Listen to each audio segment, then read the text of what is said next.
Welcome back into the College Football Every Game on the Board podcast, part number 3, with the most entertaining man in the sports betting industry, Gabe Morency at Sports Rage on Twitter. Check him out, Sports Grid. Gabe, welcome in, buddy. How you feeling? Hey, always a pleasure, Drew. Good to see you. How you doing? I'm doing good, man. You know, it's a lot going on. College basketball getting going this week. We got college football, the NBA, of course. The NFL. I know you got hockey as well. I don't know how you keep up with it, man, but I do appreciate you taking the time to break down these games. Formula One in Las Vegas next week as well. I'm going to be there Nice. for the I was going to say the debut, but F1 actually has raced in Las Vegas before, but it's the first time in like 30 plus years, 40 plus years, whatever it has been, and the first time on the strip. So yeah, you're right. CFL playoffs as well, Drew. Oh, yeah. Grey Cup championship game is next weekend. We've got the CFL semifinals this week going on. Great time of the year to be a sports fan and better. Absolutely, Gabe. And guys, if you are new to Every Game on the Board, first off, you can watch on YouTube, wherever you're downloading your podcast at. Love the growth on the podcast there, guys. Apple, Spotify, however, Every Game on the Board. And on Twitter as well, at Drew Martin Betts, at Sports Rage. Part number 3, we are 175, 176, the rotation number down to 200, those little numbers next to the team name, and it is Washington State, Cal versus, and we'll go down to Florida into LSU. So those games, what about 12 games here or so? So Gabe, starting off in the Conference of Champions, Washington State and California. Pick'em price, Cal Golden Bears -1, depending where you're shopping here. 59.5 being the total. You liking anything to kick us off? I always tell people, Drew, not to overreact early in the season when it comes to college football. Let's not forget, Wazoo were actually ranked 16th in the country at one point, right? Yeah. People are, Washington State this, Washington State that. Well, now they're riding a 5-game losing streak coming into this game. They need 2 more wins to get into a bowl. So they've got they get the Cal game, then they host Colorado, and then they get smashed by the Washington Huskies. So if they're gonna make a bowl game, they need to win this game, and then they need to beat the Colorado Buffaloes after. I'm not so sure they can, though, to be honest. I like a lot of totals this week, Drew. We're at the time of the year right now. Offenses are clicking. We see takes them a couple of weeks, a month, some offenses to get going, specifically Cal and their offense. We saw them just put up the 49 points a couple of weeks ago against the USC Trojans. You look at Cal's defense as well. They haven't just gotten carved up in that game. Cal have given up 199 points in their last 4 games, Drew. Wow. Like they're basically giving up essentially 50 points a week. So Washington State's offense has been struggling. I think they're going to be able to get back on track here. But with that being stated, I think Cal are going to be able to score as well. One thing that we've seen with this Cal team, they can go up and down the field. I like the over of this game, Drew. I don't trust the side enough. I don't trust Washington State enough. And I said earlier off the top that they need 2 wins. Just because you need something doesn't mean you get it. Right. And the fact of the matter is, a lot of these teams that need wins late, they need wins late because they're not very good or they're average teams. So don't hang your hat on that so much. Well, this team needs it. Good for you. You know, we all need something. Doesn't mean you're going to get it. Keep praying, right? So to me, I think the game goes over. I think there's going to be points put up on the board in this game, Drew. Like it. Great start here, Gabe. And yeah, you can get it as low as 59.5. That's what BetOnline is showing right now. So, hey, 60 points gets you over in the Pac-12. And guys, actually, we got 4 Pac-12 games to kick us off in this segment. And I should note, too. Yeah. Just want to say, like, Cal are 6-3 to the over on the season, kind of flying under the radar. It's the Pac-12, man. It's a track meet conference, but they're 6-3 to the over on the season. Wazoo still 5-4 to the over on the year. I will be slamming this over. We're betting it. Let's do it. I like that little trend. So towards the over, and I almost go back to that Auburn Cal game. I think it was like week 2, week 3, and it was such a defensive battle, like on national television. Or whatever. Exactly. Yeah. Complete opposite. Your Auburn Tigers, which we'll get to, Drew. Yeah. Suddenly their offense now with Thorne got going a little bit, right? They just got 5 touchdown passes in the last 2 games. How many Auburn quarterbacks didn't have 5 touchdown passes in the first 5 games, I don't think, Drew. You see what I'm saying about offenses sometimes starting to click late in the season? I don't think Auburn has had 5 touchdown passes since Cam Newton was behind center. Gabe. It's been a long little ride here as an Auburn fan. Hopefully they can turn it around. But great start, man. And we got Utah, Washington up next, 50.5 being the total. Huskies -9 in the hook as the favorite. This is in Seattle though, Gabe. You want to talk about trends, Drew? This is something that I had to do a double and triple take on. The Washington Huskies are 0-12 against the spread the week after playing USC. Okay. But why? It's not like USC physically drained them, you know what I mean? Or like physically punished them. They played a track meet game. But that's amazing to me that they never cover the week after they played the USC Trojans. Washington are like a better USC. Washington are really good, but they really are just sort of a better USC. Like they have the same sort of offense as USC. The difference is Washington's defense. We want to say it's good. It used to be good. It's not good anymore. Let's just call it out for what it is. They can come up with a few more stops than a USC team can, as we saw last week. We saw against the Ducks. They came up, they scored, they got that one stop because they missed a field goal, essentially. So I think Washington's bubble could be burst eventually, but I'm not so sure Utah can do it. I want to talk myself into this. We know Whittingham's a great underdog and all this, but I don't think they're going to be able to outscore them, right? This is what it's going to come down to. Washington are going to be able to score. I don't think Utah will be able to punish them enough. Look what happened when the Ducks played Utah. And that was at Utah. Yeah, right? That was ugly. Yeah, so we sort of see we want to build up Utah this, Utah that. Yeah, Utah match up against like USC because USC are pansies, all right? And Utah are able to push them around. The Washington Huskies aren't as soft. Like I said, their defense isn't great, but they've got big dudes. They've got real dudes on their defensive side of the ball. And I don't think Utah is going to be able to stop Washington. I mean, Washington get out of bed and they have 35 on the board. They average over 500 yards per game on offense, 42 a game. This is, to me, another over here. All right. I look at this game and I think we have another over. The total is 51. How do you have a total of 51 in a Washington Husky game? I don't get that. Like the Washington Huskies score 42 a week. So they're going to get into the 40s. And let's say into the high 30s. So look, the Ducks put 35 up on Utah. And anyone to watch that game, remember, the Ducks took it easy on them. Like they really just ran the ball in the second half. They scored 35 points without going all out, and that was on the road. I'm not a 2 + 2 = 4, type of sports betting guy. Well, it happened against that team, so it'll mean it'll happen against this team. But they're very similar, Washington and Oregon. Right? They're similar teams. We saw them play against each other, and it came down to a field goal miss. So to me, I can't buy in that Utah are going to hang around. Even though here's another one, too. Kyle Whittingham's like 10-0 against the spread the last 10 times as an underdog of 10 points or less. But with that being stated, hammering the over this one as well, bro. So Wazoo to go over the number, and love this one even more, Drew. Over 51 in the Washington Huskies and the Utah Utes. Okay, I great break. The only thing I was just bringing this up, Gabe. It looks like I was just looking it up. 53 degrees with like 15-mile-an-hour winds.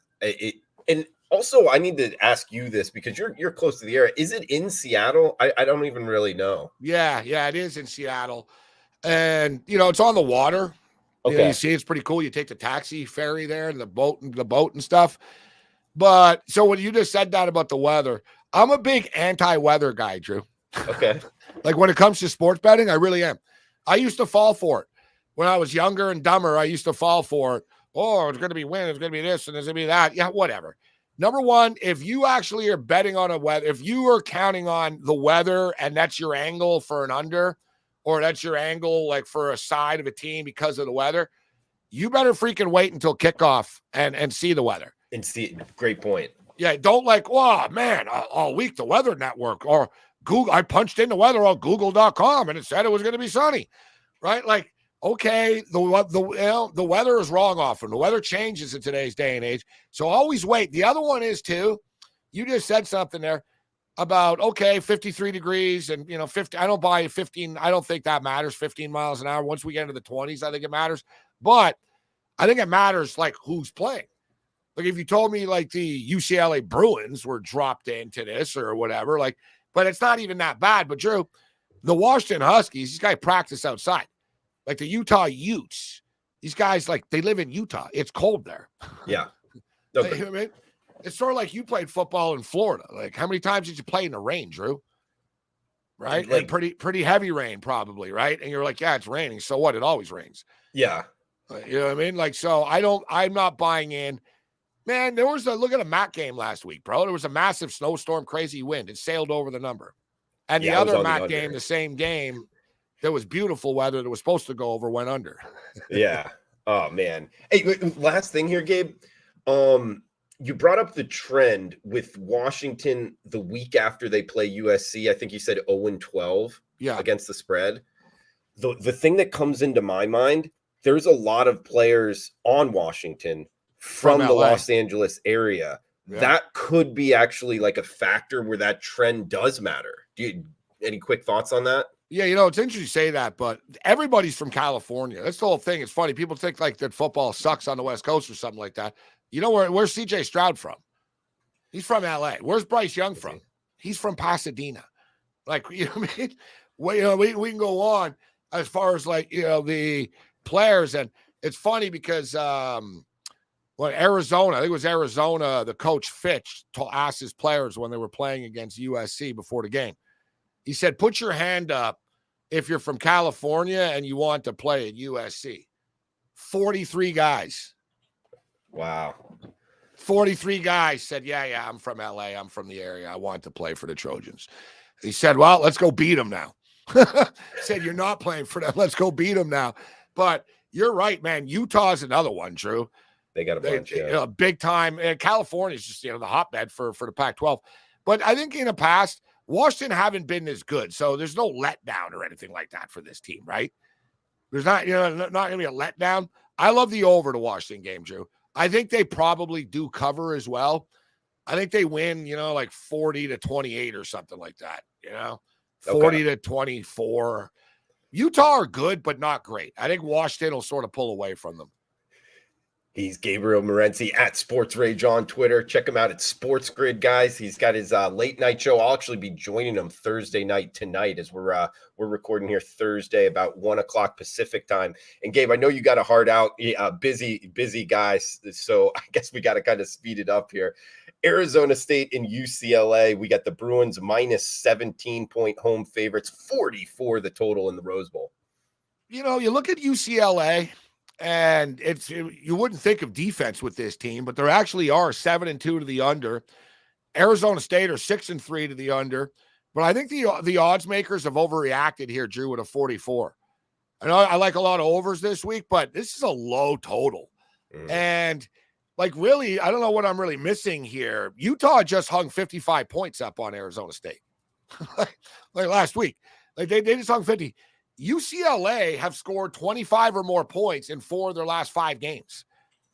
Like, there's no shame in losing to Arizona, Drew. Like, this Arizona team's freaking good. And this Fitch coach is going to be, he's not going to be coach of the year. But so, all right, they got held by to 10 points there. They made the quarterback change. They went to Garbers from Moore. But there's almost like, if you sort of look out from the outside, you think like UCLA have hit a wall and their season have fallen apart and stuff. They've kind of lost to teams that they're supposed to lose to. You know what I mean? They went to Oregon State. They went to Corvallis. They lost. Okay. A lot of teams do that.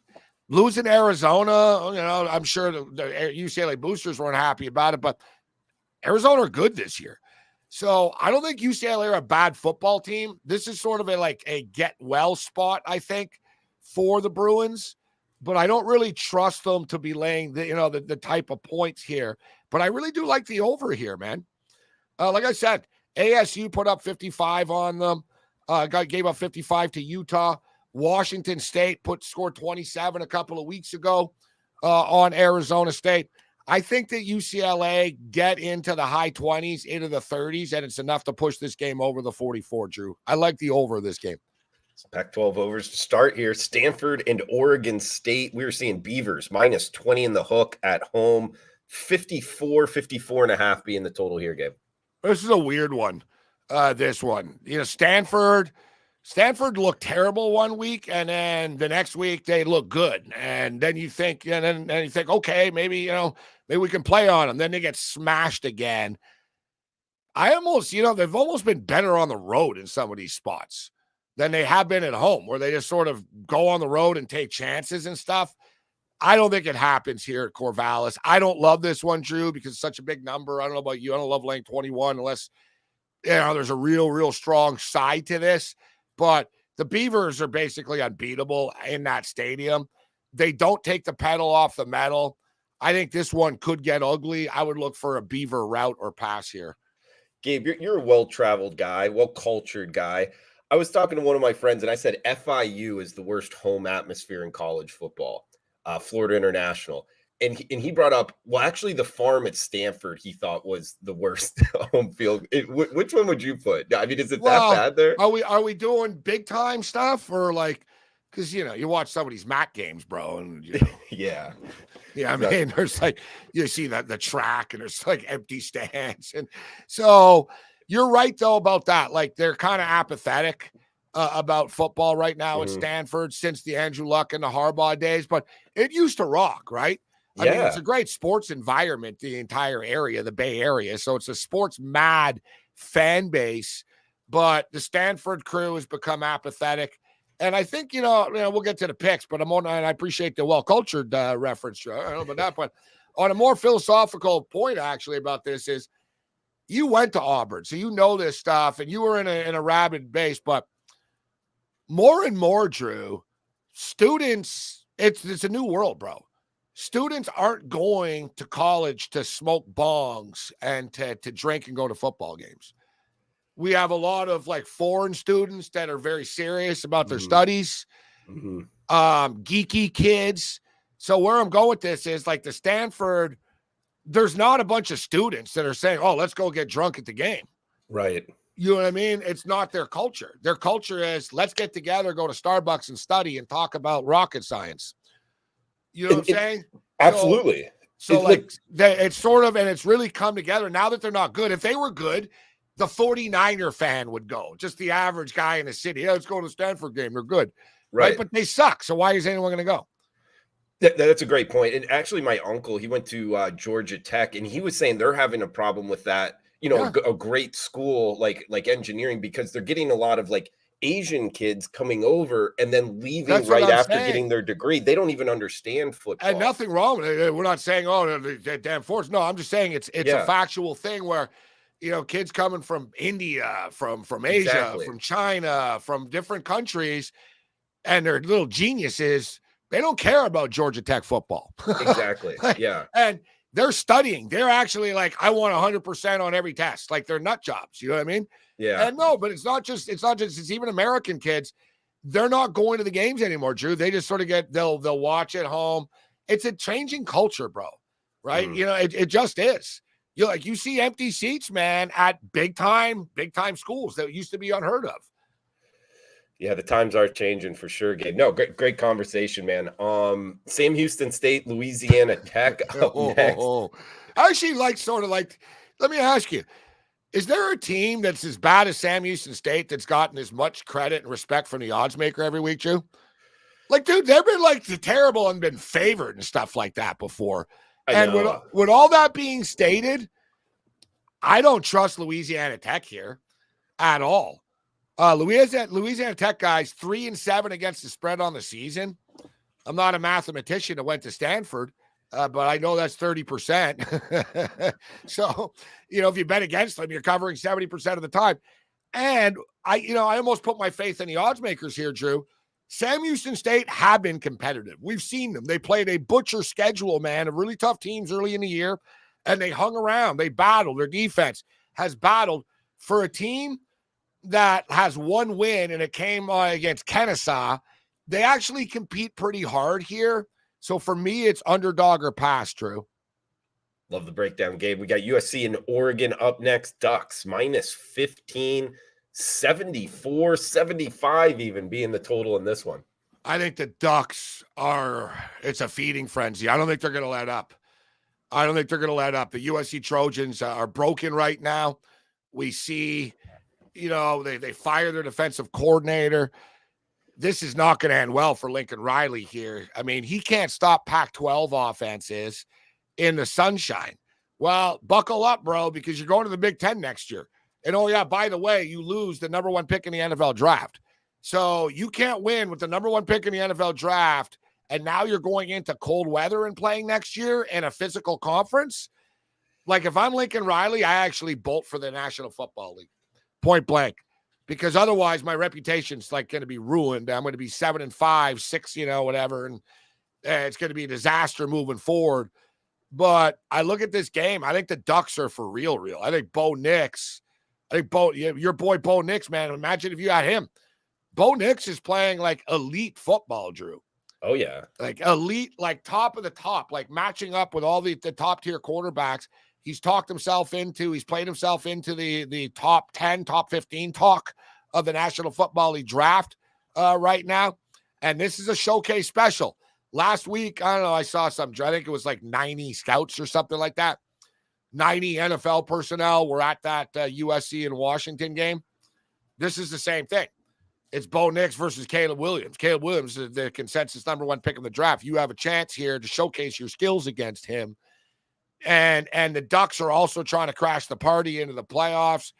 I wouldn't get in front of the Ducks here. I think the Ducks win by 21 plus, and I think the game goes over. Pac-12 action there from Gabe Morency. Shout out to the chat box here on YouTube. Jesse in the house. I believe he's living actually somewhere over in Asia. Wait, where are you watching from here, Jesse? We'll go to Baylor. Oh, is it Jesse School? Jesse School.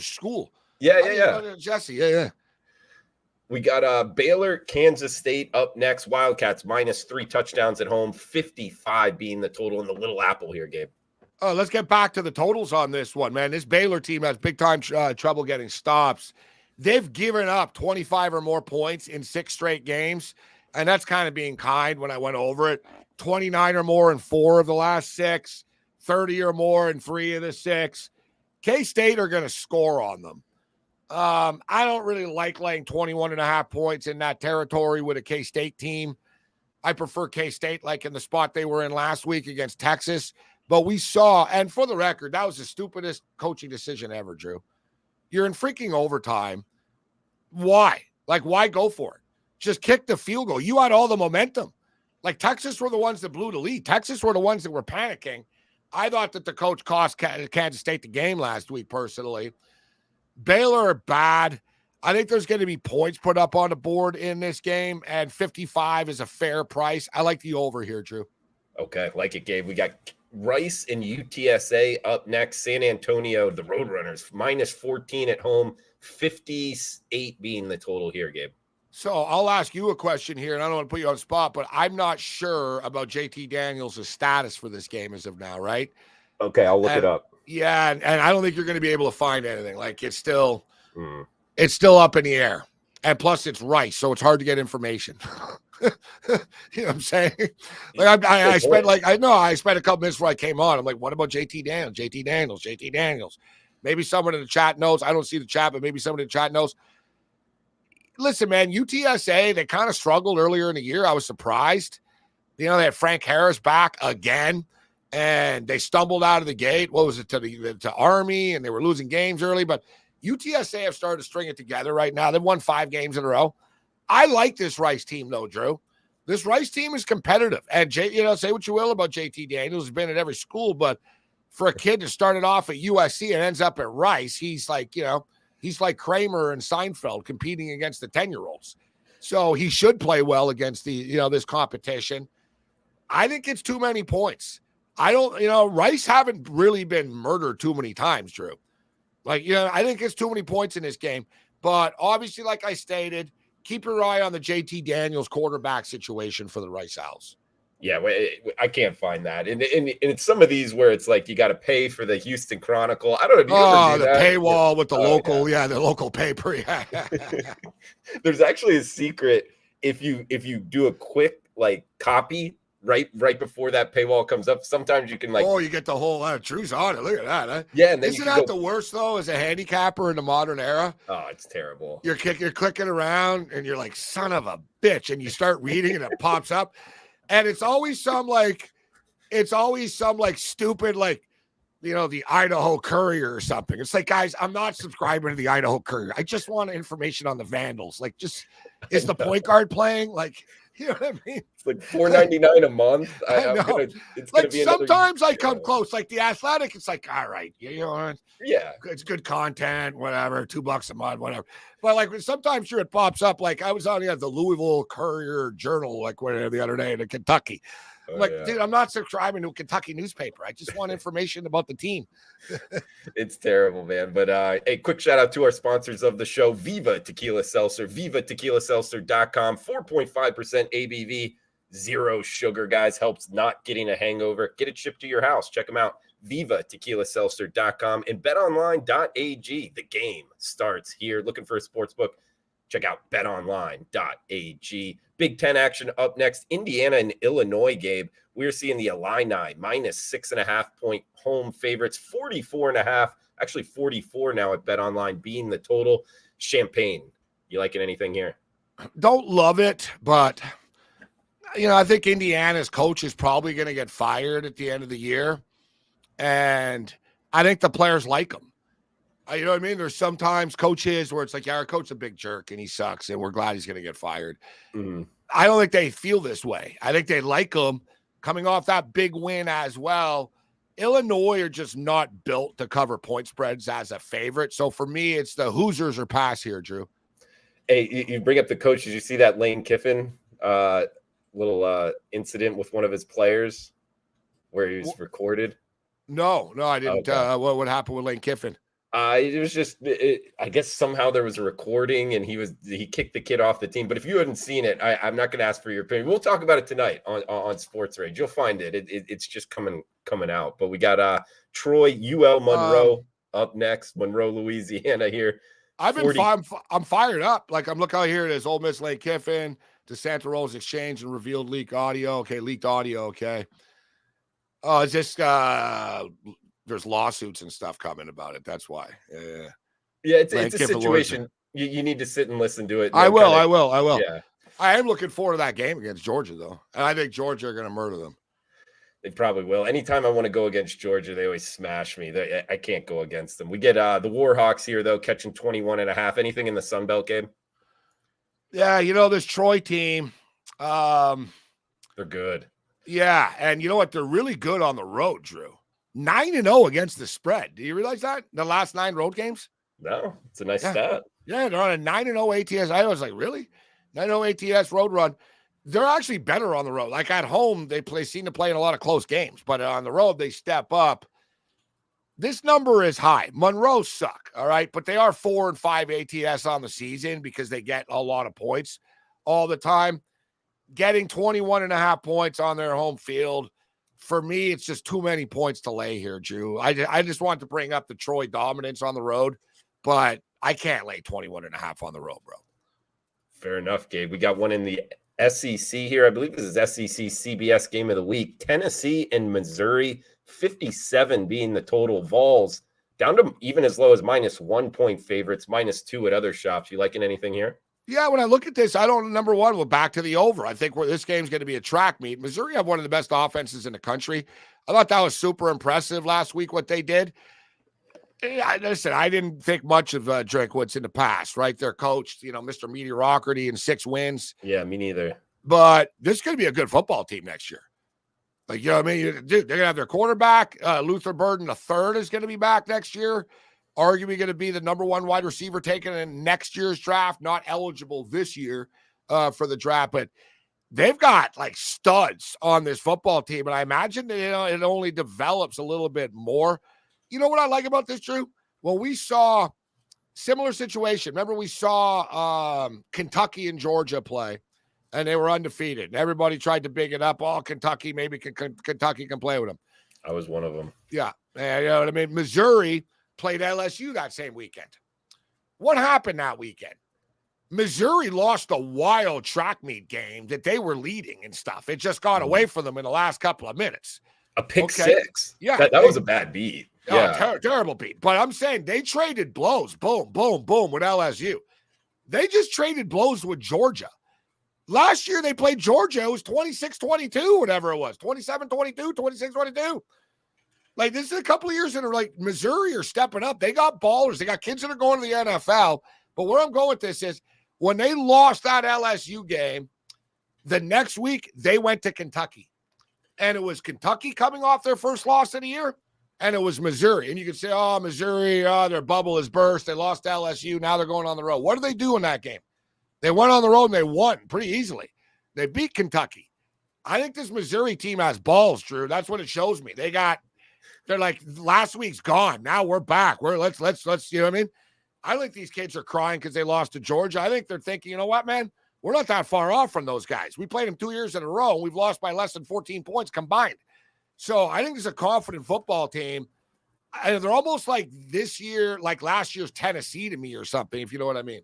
Yeah. Like this Missouri, you know what I mean? Missouri's on the up. They're ready to break out.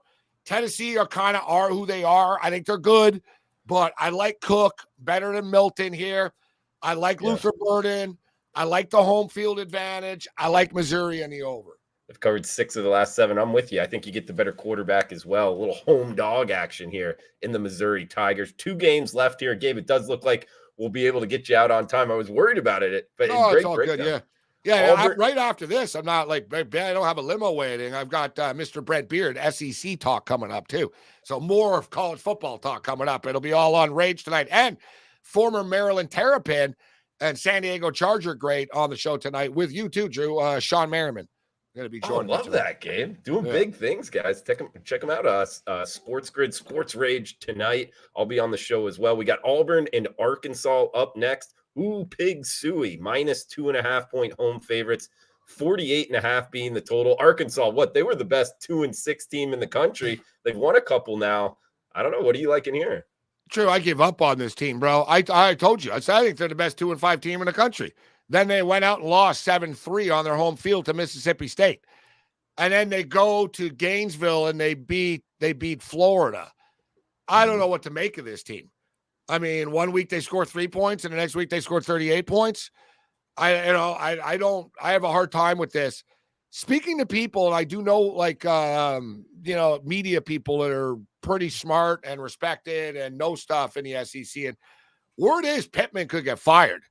Jerry Jones, the big booster for Arkansas, not happy with the way the year's gone. Maybe some of these wins on the way out can save them, but you're Mr. Auburn, Drew, and your Auburn Tigers, man, knocking on the door of bowl eligibility, which I think would be, you know what I mean? You got to start somewhere. This is a step in the right direction. I talked about since you left from Ashford, the quarterback, you go to Peyton Thorne, the kid from Mississippi State. Offense is greatly from Michigan State, offense is greatly improved over the last couple of weeks, Drew. Arkansas were terrible at home against Mississippi. And then they go and they win a game. Now people think, Arkansas are sort of back on track here. I like Auburn, Drew. I think it's a massive game for the Auburn Tigers, man, to nail down that 6th win of the season. I like the Auburn Tigers here. War Eagle flying in Fayetteville. We got last game for the section. We'll bring in Robbie Vino to finish off the card here, guys. Every game on the board, wherever you're downloading your podcast at. Please like and subscribe. We got Florida and LSU to end it here. We'll get a best bet as well. Minus 14, pretty much across the board. If you do like LSU, check out betonline.ag. They're minus 13 in the hook. 64.5 being the total. Gators and Tigers.